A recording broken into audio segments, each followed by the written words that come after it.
जैसा कि हमने देख लिया ऑस्टियोआर्थराइटिस को प्रोफेसर साहब ने बहुत अच्छा कवर किया। अब हम जाते हैं स्पोर्ट्स इंजरी की तरफ। सिराज साहब हमें बताएं हमारे देखने वालों को स्पोर्ट्स इंजरी होती क्या है?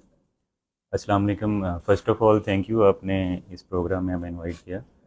तो स्पोर्ट्स इंजरीज़ बेसिकली जो स्पोर्ट्स पर्सन्स हैं उनके अंदर कोई भी नी जॉइंट की या किसी भी जॉइंट की इंजरी है तो उसको आगे डिटेल में एक्सप्लेन करने में कहते हैं। लाइक अगर पेशेंट दो तरह के हमारे पास एथलीट्स होते हैं।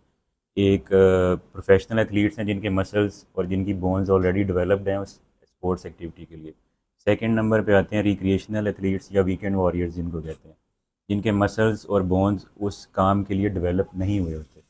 तो उसमें जो वीकेंड वॉरियर्स हैं, जब रिक्रिएशनल स्पोर्ट्समैन हैं, उनमें इंजरी ज़्यादा होती है। जो प्रोफेशनल्स हैं उनको ट्रेनर्स ट्रेन करते हैं, उनकी ऑलरेडी मसल्स और बोन्स डेवलप हुए होते हैं। उनमें जो स्पोर्ट्स इंजरीज़ की परसेंटेज है वो कम होती है।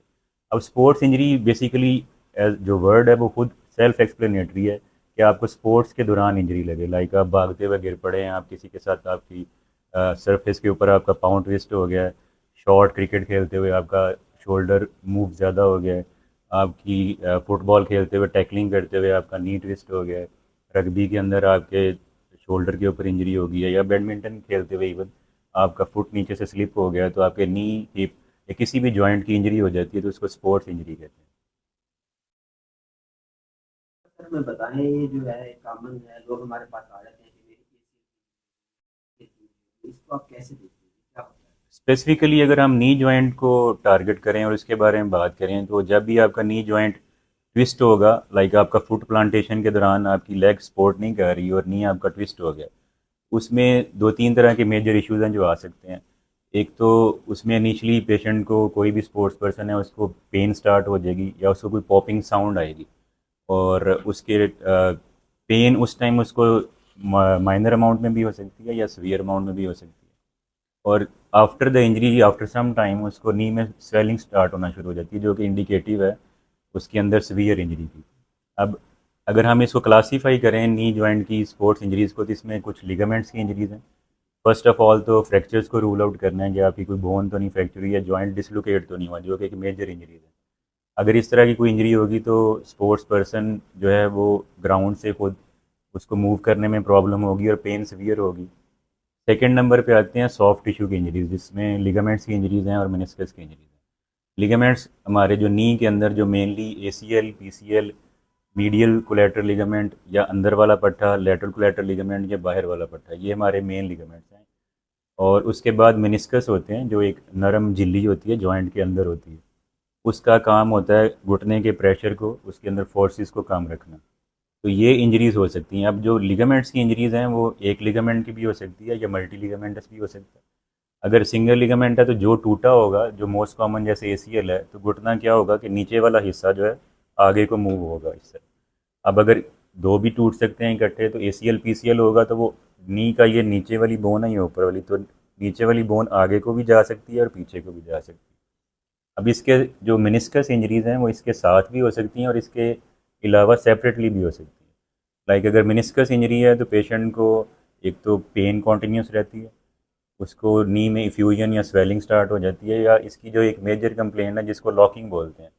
लॉकिंग का मतलब ये है कि जब हम स्ट्रेट खड़े हैं उसमें से हमें बेंड करना है या बेंड करने से स्ट्रेट करना है, उसमें नी के अंदर जो वो मेनिस्कस है, जो उसकी एक झिल्ली होती है, वो अटक जाती है, जिसको लॉकिंग बोलते हैं। और फिर आपको, पेशेंट्स को यूजली पता होता है, वो अपने नी को एक सर्टेन पोजीशन में मैनिपुलेट करते हैं और फिर उससे उसकी लॉकिंग दूर होती है और वो फिर मूव कर सकते हैं। और ये ग्रेजुअली, अगर आप इसको इनिशियल इंजरीज की ट्रीटमेंट ना करें और ये प्रॉब्लम ज़्यादा हो जाए तो फिर ये लॉकिंग जो है ये मज़ीद बढ़ती जाती है, और टीयर अगर स्मॉल है तो वो बड़े एक टीयर में भी कन्वर्ट हो सकता है।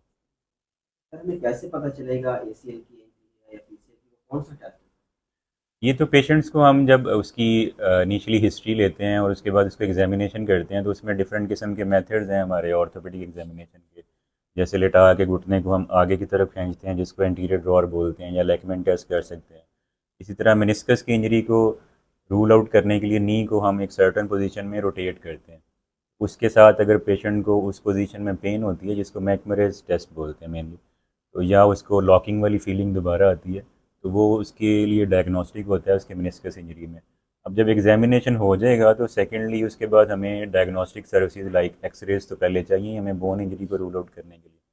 उसके बाद जो है हमें एमआरआईज, इसमें जो है वो स्टैंडर्ड है, उसके एमआरआई के फिल्म्स के अंदर हमें वो उसके लिगामेंट्स का कॉन्टूर अगर उसमें ब्रेक नज़र आता है, उसमें कट नज़र आता है, या मेनिस्कस में हमें टीयर्स नज़र आते हैं, तो वो फिर उसके लिए डायग्नोस्टिक।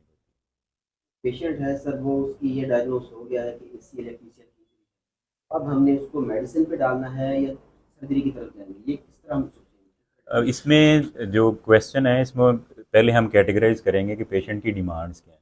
वो प्रोफेशनल एथलीट है, वो वीकेंड वॉरियर्स हैं, या रिक्रिएशनल स्पोर्ट्स पर्सन है, और पेशेंट की एज कितनी है। जैसे अगर यंग एज हैं जिनको बिलो 45 हम कंसीडर करें, तो उनमें जो हमारा टारगेट होता है कि हम उनको इंजरीज़ को रिकन्स्ट्रक्ट करें या रिपेयर करें उनकी। अगर मेनिस्कस हैं तो उसमें दो ऑप्शंस होती हैं, उसको हम रिपेयर कर सकते हैं, उसमें हम पार्शियल टीयर्स हैं, छोटे छोटे टीयर्स हैं, तो उतने एरिया की हम सफाई भी कर सकते हैं। जो लिगामेंट्स हैं उनका तो ट्रीटमेंट उसमें रिकन्स्ट्रक्शन करनी पड़ती है। रिकन्स्ट्रक्शन मीन्स कि उसको हमने दोबारा बनाना है। उसको रिपेयर के इतने ज़्यादा सक्सेसफुल रिजल्ट्स अभी तक नहीं है, इसलिए रिकन्स्ट्रक्शन होती है लिगामेंट्स के अंदर। दूसरा सवाल सर ये है कि एसीएल की इंजरी ज़्यादा क्यों है as compare to PCL? ACL injuries usually जो हमारा लैंडिंग मैकेनिज्म है उसके साथ रिलेटेड होता है। अगर आपके बेसिकली हैमस्ट्रिंग्स जो हैं वो ज़्यादा पोस्टीरियर फोर्स होते हैं, पीछे की तरफ हमारी टांग को खींच के रखते हैं। तो मोस्टली लोग जो खेलते हैं उनके हैमस्ट्रिंग्स या रान के जो पीछे वाले पट्टे हैं, जो थाई बोन के पीछे वाले, वो डेवलप नहीं होते।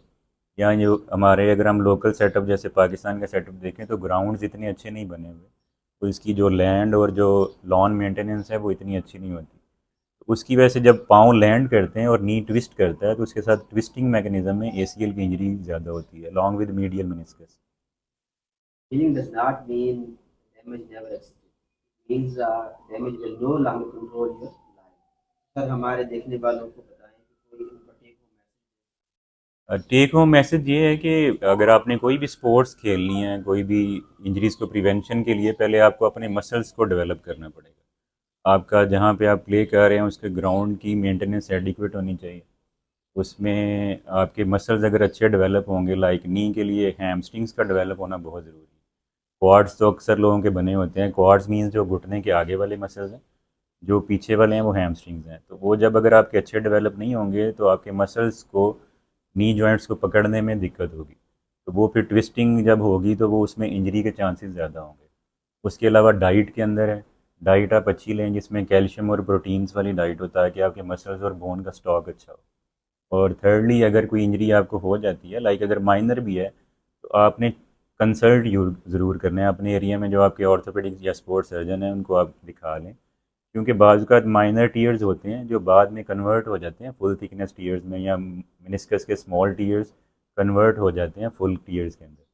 तो आप उनको अगर अर्ली पिक कर लें और अर्ली मसल रिहेबिलिटेशन करें फिजियोथेरापिस्ट के साथ मिलके, या उसके बाद उसको घर में सीख के खुद करें, तो उसके बाद आपकी इंजरी की प्रोग्रेशन के चांसेस और बाकी लिगामेंट्स के डैमेज होने के चांसेस कम हो जाते हैं। लाइक अगर आपको एसीएल का टीयर है और आप फिर भी स्पोर्ट्स को कंटिन्यू कर रहे हैं अपनी हिम्मत के ऊपर, उसके साथ बाकी घुटने में वियर एंड टीयर ज़्यादा हो जाएगा। अगर मेनिस्कस का टीयर है और आप उसको ट्रीट नहीं कर रहे, तो आपके नीज़ के अंदर आर्थराइटिस का रिस्क, जैसे सर ने बताया, आर्थराइटिस का रिस्क ज़्यादा हो जाएगा। इसलिए अर्ली ट्रीटमेंट का मतलब ये नहीं है कि हमने आपकी सर्जरी ही करनी है। अर्ली ट्रीटमेंट का मतलब है कि हमने आपको डायग्नोज करना है कि आपकी स्मॉल इंजरी है, को माइनर इंजरी है या मेजर इंजरी है। अगर अब माइनर इंजरी है तो आपको अपने मसल्स को बिल्डअप करने का बताएंगे, आपको डेली रूटीन का बताएंगे, और स्पोर्ट्स के लिए आपको क्या चीज़ें चाहिए, कैसी चीज़ें चाहिए, उसमें इंजरी प्रिवेंशन मैकेनिज़्म आपको सम बेसिकली पता होना चाहिए कि आपने इंजरी प्रिवेंशन करेंगे तो मेजर इंजरी से बच जाएंगे। बहुत बहुत शुक्रिया सर आपकी कीमती राय का। प्रोफेसर साहब आपका बहुत बहुत शुक्रिया। Thank you. तो ये थे हमारे प्रोफेसर साहब और शिवाजी साहब। हमारे चैनल को लाइक करें, फॉलो करें, अपना बहुत सारा ख्याल